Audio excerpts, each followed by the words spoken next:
Today, I will be talking to you about some legal issues in relation to the supervision of students. What is a situation we are looking at today? So, at an elementary school on a normal school day, administration and other school staff arrive at 7 a.m. to welcome students off of the bus and from Carline. In addition to this, other selected staff within the building also arrive at 7 a.m. to monitor students in the cafeteria for breakfast, and before their grade level monitors pick them up from the cafeteria at 7:15.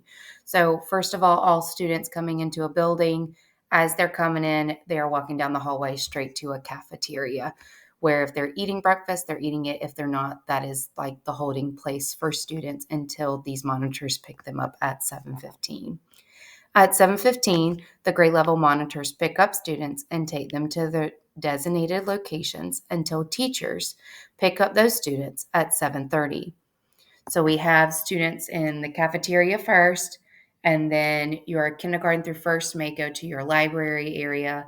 Second through third grade may head to our music area, while fourth grade is in our gym. And then fifth grade, we see here, fifth grade remains in the cafeteria until 7:30, and they are being monitored in there until the teachers pick them up.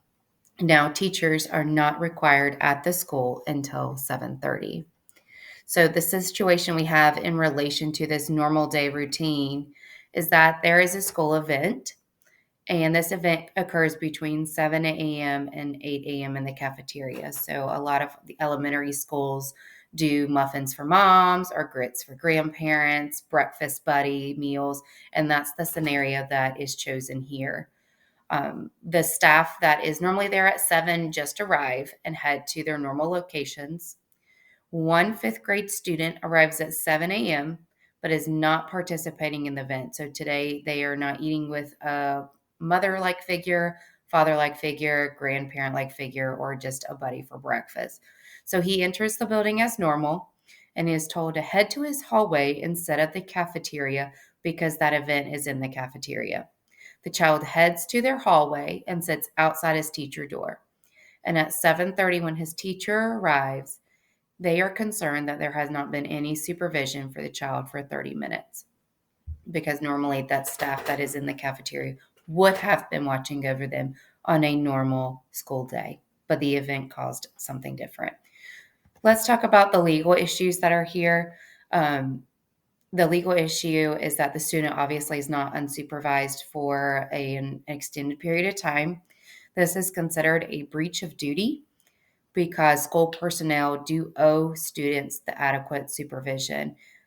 And this student could have left the building after arriving without any adult knowing that they had been there or not because no one had been watching them for that time period. And that's a problem. So, with that problem, we have a couple of solutions and plans that, as an administrator, I would look to enact in a building or have, if I was superintendent, have my principals think about when they do have these events. Plan number one would be, in this case, the school on Tuesdays holds staff meetings. Therefore, the Tuesday before the event, so if the event is on Tuesday, then it would be the Tuesday before, or if it is on Thursday, then the staff meeting would have occurred 2 days prior. But we have a staff meeting to go over event details that includes maybe time, who's allowed in the building. So just so that we know for safety issues of intruders or strangers coming in, who should be there, where they should be heading, the time that they will be there, and if they end up getting walked down to the classroom, how long they would be able to stay. Duty reminders for those that would be on duty. So of course that was referencing their 7 o'clock and 7:15 duty reminders, and just making our expectations clear for the day for staff and students.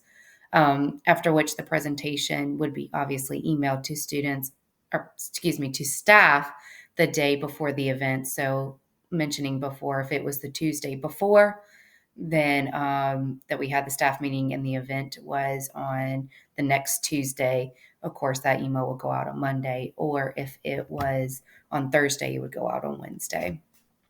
The second plan would be to talk to the students. So we talk to teachers. Now let's talk to our students.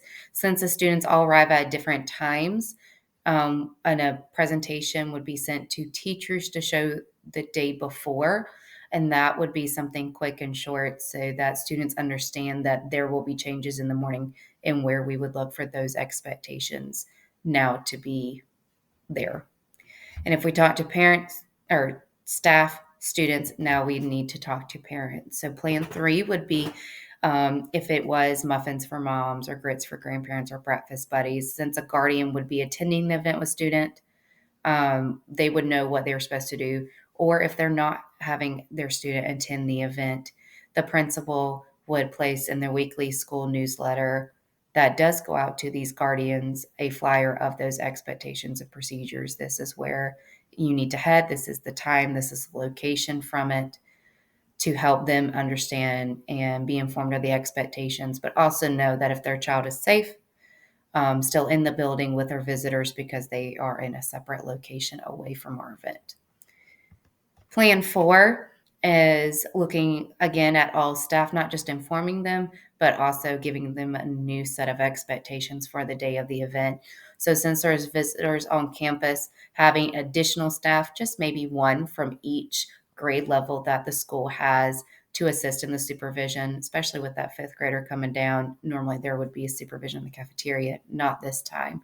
So having one extra fifth grade teacher there, or fourth grade, to be on that hallway just in case a fourth grade student got lost, would be helping that.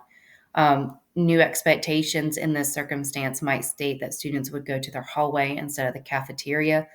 This would also allow, if one teacher per grade level, would allow that extra supervision there. Staff who arrived early, of course, would be compensated for their time and allowed to leave early so that they still would have the unencumbered time required. Plan 5 is very similar to Plan 4, but instead of one additional staff member to help supervise, it would be all staff members arrive early. And that is also to assist visitors, and they're giving them directions to where they need to be and helping get them there safely and leave the campus safely. But it's also in case there is a medical emergency, the nurse can step away from her station, or our administrators can step away from their station, and they are still covered by those extra personnel that will be there to help them. And again, staff would be allowed to leave early once all students are dismissed and taken care of on campus, to be able to compensate for everybody coming in that 30 minutes early. Plan 6 is looking at the event, in connection to the event. Another time could have just been chosen.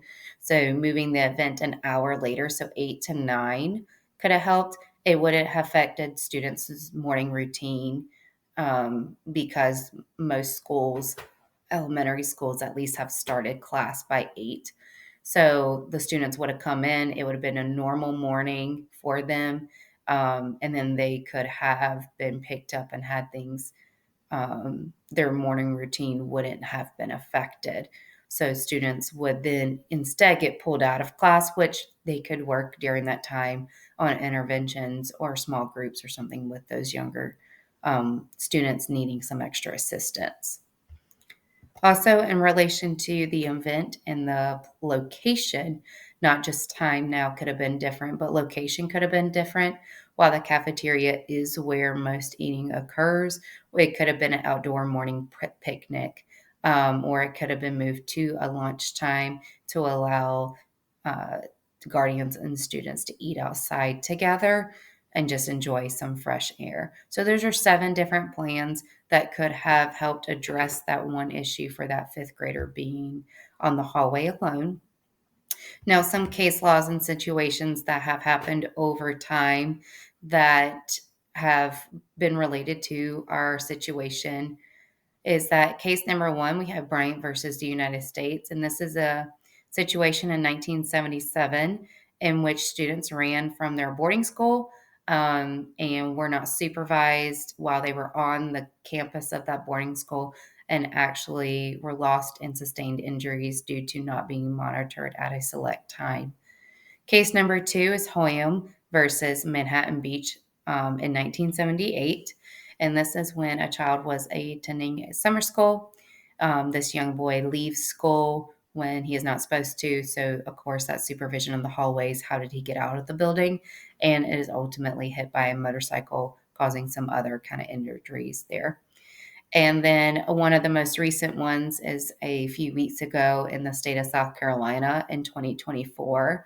A student runs from their classroom, somehow manages to get out of a building through fences, and is later found dead in the pond behind the school.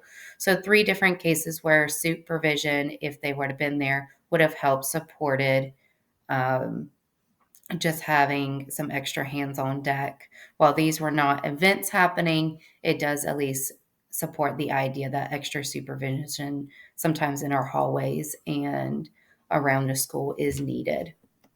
Here are my references for each of those cases and documentation. Thank you so much for listening to these legal presentation.